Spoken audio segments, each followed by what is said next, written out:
Reverend Irene Smith, aka Miss Irene for my young peeps, and I want to welcome you to Generationally Speaking as we meet each week and we sit at the table and we discuss life issues and we learn from each other, Gen X, Gen Ys, Gen Zs. And so today I want to continue our conversation with Kevin Thompson.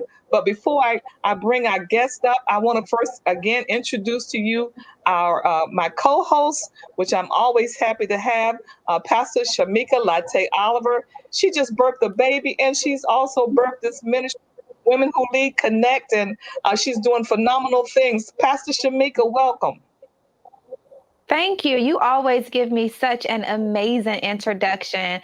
Reverend Smith, I'm super excited to be here because I am ready to hear more of Kevin. Also, his story is amazing. And thank you for always having me on this amazing platform. And also, let me welcome, you know him as that Dallas Cowboy fan. I don't understand it, but here he is, this Washingtonian, Minister James Durham. Minister Durham, it's good to have you. Reverend, it's always a pleasure to be here. And I always say week after week, he's a mentor to young men of all ages, using the Nehemiah principle to build the lives of men and young boys as well. Well, I'm going to continue our conversation with Kevin Thompson. If you don't know him, I just implore you to go out, do the Google search, go to YouTube, put in there Kevin Thompson, bass extraordinaire, and guess what? He's gonna come up on your screen and live and in living color. And I'm telling you, when you hit the button just to hear him sing, you are gonna be blown away by the magnificent voice of this young man. Well, we left off last week talking about peace, and so I'm gonna start right there and ask Kevin to pick up to talk about this peace that he finds in singing. Yeah, so with peace, I think of myself as a vessel and what gives me the peace so that I can calm my nerves, the raging seas is whatever's going on. Because let's be real, when you're singing, sometimes you're sick. The audience doesn't know this, but you have to sing over all these things, or they don't know what just happened backstage or whatever happened, anything, costume malfunction. I always say to myself, of course I pray, but I also say that, God, I am a vessel and please use me to get your message out. And for me, that's in whatever language I'm singing in, because I do believe that God can be pushed out and the waves can go out, that they can channel something bigger than me, because it's not me, it's for his glory. And I want people to experience that and find peace as they are. If they can't go home changed, in some kind of way, motivated, inspired, then I feel like I have failed as an artist. Wow. Well, Minister Durham has several questions that he's going to ask. I mean, he's been jotting down. So, Minister Durham. Yeah, your story is so rich and just full of just awesomeness. It's a lot to get into. So I want to ask you, one, you mentioned how God gives us clues in what we are to do. And then you mentioned how when you were in high school and you were studying the tapes, the music, that God clearly spoke to you and said, this is what you are to do. You're going to be an opera singer. You also mentioned how you've been in church since you were a little boy, gave your first solo in church at 3 years old. Oh my goodness, what talent. But I wanted to ask, what role did God, or how has God, your relationship with him shaped your career and brought you along this journey? Absolutely. Well, Irene, I don't even know if you know this. My father was a minister. I don't know if you know that, Bernard Thompson. And I would say this, my first experience, he shaped it in many ways, but I would say the first experience I remember is that my father used to preach to the homeless in Washington, D.C. I remember being probably 2, running around, but all I remember is that, and talking about a glimpse, I remember being on the podium in my mother's lap while my father and all these ministers were up on the, pulpit speaking to all these homeless people. And that was the first vision of being in front of, 500, 300 people. So the piece that I find that helps me to do what I need to do is that I just find that I dig deep and I try to say, God, what is it that you want me to convey? Why is it that I'm to do this role or to sing this piece? To really try to dive deep in the music, and so that I can truly express what it is that needs to come out. And that for me, it can be difficult because sometimes, like, and I know you're going to ask this question eventually, but about like Mephistopheles. Well, you think, whoa, this is the devil, you know. But the devil has a way of convincing people too, eh? He can't be mean the whole time. He's got to be nice so he can get in the cracks, you know. And so I try to find the joy of whatever it is that I'm doing, and even if that's being mean, I'm not a mean person. So to do that on stage I try to find the fun in that, because at the end of the day, it's a part of an acting skill. And of doing the research of how have you been affected and how have you trusted someone or whatever it is that you need to pull out of it. I hope I answered your question. You might want to ask it again so that I can get further into it. Oh no, you answered it very, very well, sir. Very clear. So since you brought him up, Mephistopheles, I don't know. One of my favorite plays that I've read is Goethe's Faust, and that's one of the performances that you've given. You've played Mephistopheles, and that's such I would think, a complicated role to play. So I just wanted to share with us your experience. What was your experience to play that role of Mephistopheles in Faust?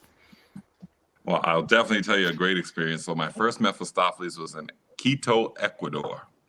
And as we've talked in the last thing, I'm 6'5". Most people in Quito this is nothing against them. They're like 5 foot to 5'5", 5'8" at the most. So, but this is the greatest part of this story. I mean, there's many parts, but my entrance. So as the house lights go down in the theater, they bring me in, and I come in and I sit on the 8th row in the audience. And so nobody sees me come. Well, they probably see something, but they don't know what's happening. And so about 8 minutes or 10 minutes into the opera is where he says "me voici," which means in French, "here I am." Because he says, "Satan, if you are here, appear." And so I stand up from the audience, and if you could just imagine the look on these people's faces when I stood up, you know, it was quite the entrance, one of my most favorite operatic entrances ever, because when you get to be in the audience, you really are making it a real experience for these people. And then you walk up on stage. So he is a complicated character, but maybe one of the funnest, because like I said, you get to be nice, you get to be mean, you get to be you get to be so many things. You get to be in control. You get to act like you're the wounded person. And it's all to build trust to get what you want, you know? And, you know, there's many movies or things like this of many different characters. They're not the devil, but they're just mean people. So it was a great experience. I would say challenging because there's just so many different layers. But I think the biggest thing with acting is you have to be willing to go as far as you can, because it's easier to rein that in. Like if you go out too far, then you can bring it back in. But if you're only willing to go a little outside of the box, then you're really keeping yourself in this place where you're stuck. And I think that's in life in general. You know, I think sometimes we are nervous to see what could happen, to see what else is out there. You know, if you're feeling a pull in life, God is trying to say something to you. He's trying to push you to someplace, and there might be something else you need to discover.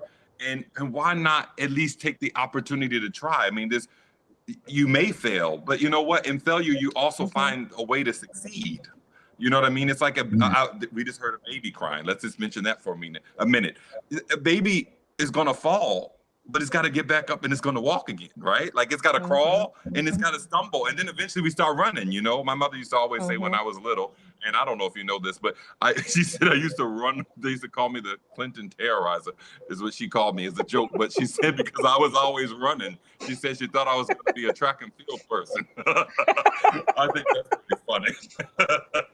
And I have to say this also why I just mentioned my mother. My mother is the reason why My mother and father unfortunately separated when I was 3. They're both in my life right now, and have always been and supported me. But my mother is the reason why I really do all this, is because she took me to every rehearsal, to every practice, no matter where it was. She made a way for it to happen, and I am just so grateful for the investment that she put into my life, because she didn't have to do it, and it's because of that I'm able to live out my dreams.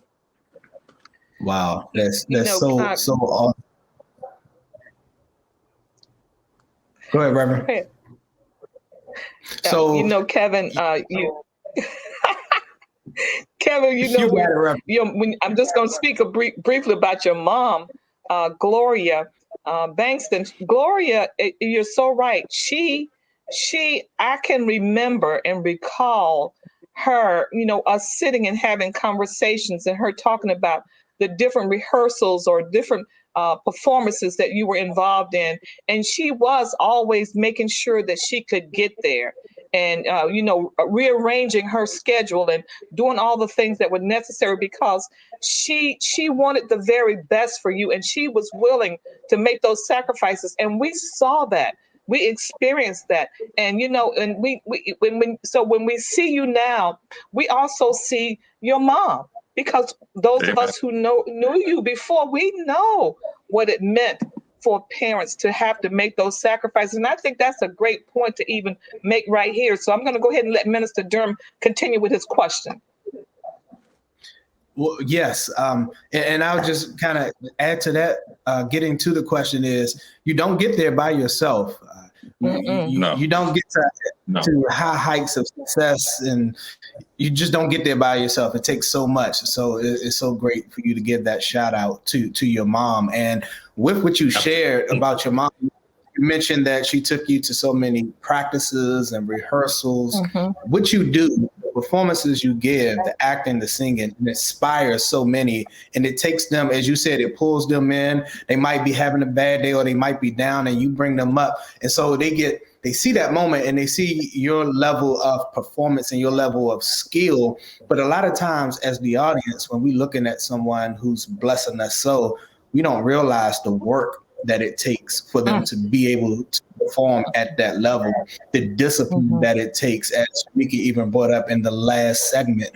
So I want you to speak to just the time, the discipline, the work, the practice that it takes for you to get to where you are, because we can see greatness and we just think that for those people who perform at that high level, that it just comes easy to them and that is natural to them. But yes, you have a natural gift. You have a God-given gift, but talk about the work that you had to do to get to where you are. Yes, it is a lot of hours of practice, a lot of hours of, like, for instance, when I'm singing in a foreign language, I'm writing out the words. Like, I just have to write, and I have to, because I don't speak French, and I do speak some German, and but I don't speak Russian. I have to write out the words, and I have to look up each word and translate it. And so there's a lot of hours of practice that go into it that are not even vocal practice, if that makes sense. So it's not all about just singing 24/7. It's about the discipline of really, like right now I'm learning the new opera that is in English. But the harder part about this opera right now is that it is hard because it's just rhythmically hard. It's just like, oh my God, he's just going all over the place, and it's just note-wise hard, and it's just like trying to get it in your head to make sense, because it has to be done so much that it just becomes like a routine. It's one of my young students, he's a boxer, and sometimes I have to he studies boxing, and I have to refer it to boxing. I'm like, when you're boxing, you can't just go into a match and just be like, oh, I'm gonna take this man out like right now with everything I got. Like, you gotta have a strategy. And that strategy comes from the training and the process of it, so it's building it slowly. So therefore, there's the first layer, the second layer, the third layer, and then it's just becoming so comfortable with it that it just comes out naturally. So that I always explain it to my students. It's like a swan on the water. So a swan looks like it's just going like this, but underneath, it's working. It's working. It's working. But to the eye, it's just looking like nothing's happening. But it's work that's happening. And so there is a lot of process. It really depends on what it is that I'm doing, I would say it's usually always the same process, but sometimes the process is longer because it's a harder piece. It has more challenges. That's working with coaches. I mean, there's so many hours that happen way before anybody ever sees it on stage. And that's part of the magic of it, is that when they see it, they think, oh, well, that was easy. But they don't know all that you went through before, you know what I mean? And maybe even what you're going through that day. I mean, I remember doing a performance at City Opera at the Lincoln Center, Rose Building, and on opening night, I woke up and I was like freezing. I was half hoarse. I was everything, and it was like I was having all these flu symptoms. And I called my manager, and I didn't know what else to do at this point. I'm like, I'm not feeling well, and he's like, okay. I said, don't say anything yet. I will let you know something by 12, because the show is not until 8:00. But I'm just not feeling well at all, and I never have called and said I'm not feeling well. Even if I wasn't feeling well, there's a way to get over it. So I just started doing my routine of what I knew to get rid of it. And that was eating raw garlic, which is disgusting. But I was like, I got to get whatever is fever and all this out of me, and just started steaming and taking the shower and just kept steaming. And I would say by, I guess it was by 12, I knew that I was going to be able to do it. I was not 100% yet, but I was like, I knew that I was going to be able to come through. And I just prayed, of course, and then I just kept doing my routine and drinking the things my potions that I have that are natural stuff to get me ready. And opening night, that night happened, and I'll never forget it. It was a little nerve-wracking. I wouldn't let anybody know that it was that nerve-wracking for me, but I was definitely a little shooken. And I opened my mouth, and I'll never forget, one of the reviewers said, when Kevin Thompson opened his mouth, it was like he ripped you by the shirt and pulled you in. And I laughed at it, because I'm thinking, this poor man doesn't know. I was hoping my voice was going to work. He doesn't know. And I was like, let's just hope this happens. Like, we walking by faith and not by sight at the moment, He was looking at it like, oh, wow. But I was like, oh, wow, let's hope it happens, Wow. Kevin, one more question. Go for it. Just one more, just in what you spoke. You said that moment was nerve-wracking, and you see on the screen Pastor Shamika, Reverend Smith, Minister Durham. We all are preachers, and we talk about overcoming things. We talk about being more than conquerors.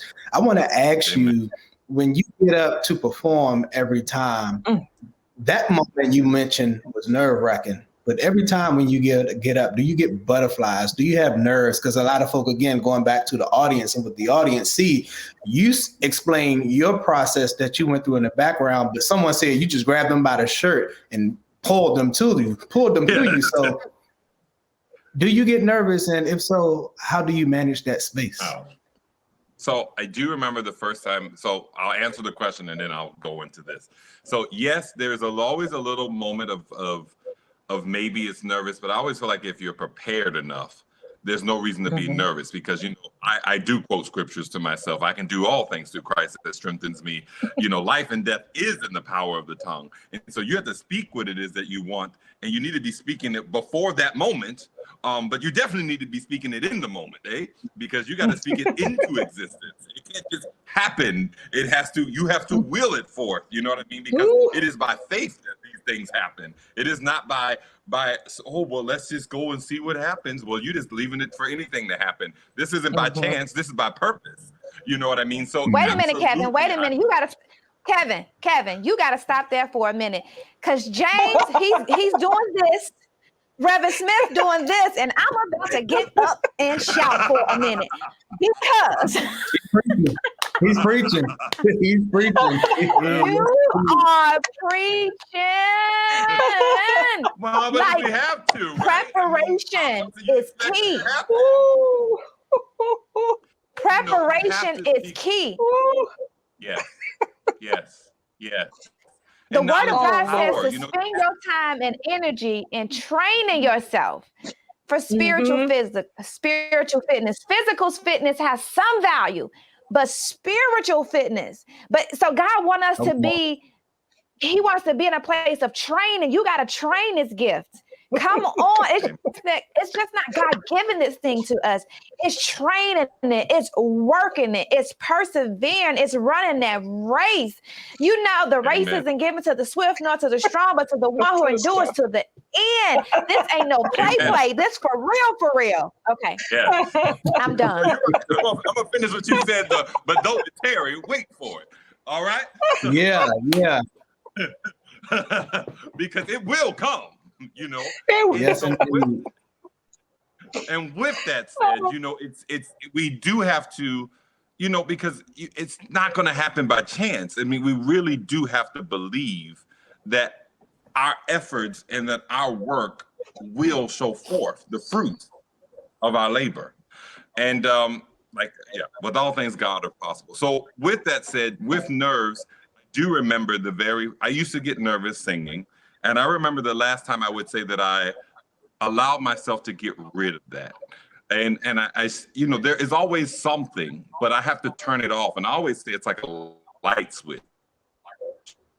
It's like turn the lights on, you turn it off, and that's your energy. And so it's like, I don't have time. Ain't nobody got time for that, to be worrying about all this, because this isn't going to help me to put forth what I want to put forth. It's only going to, if I allow my nerves to take over, then it's almost like saying I'm giving over to the powers that be to not allow me to do what I want to do. I work too hard for this to allow that to take over, you know?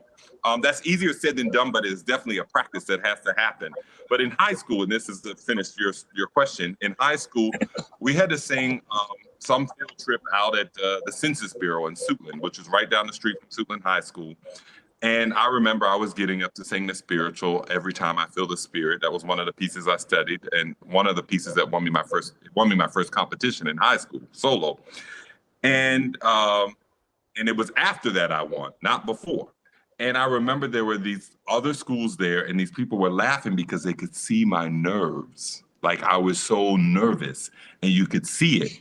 And I remember thinking to myself, as I was singing, this will be the last time I ever allow my nerves to take over so much, because I work so hard to get to this place that I cannot allow that to take over.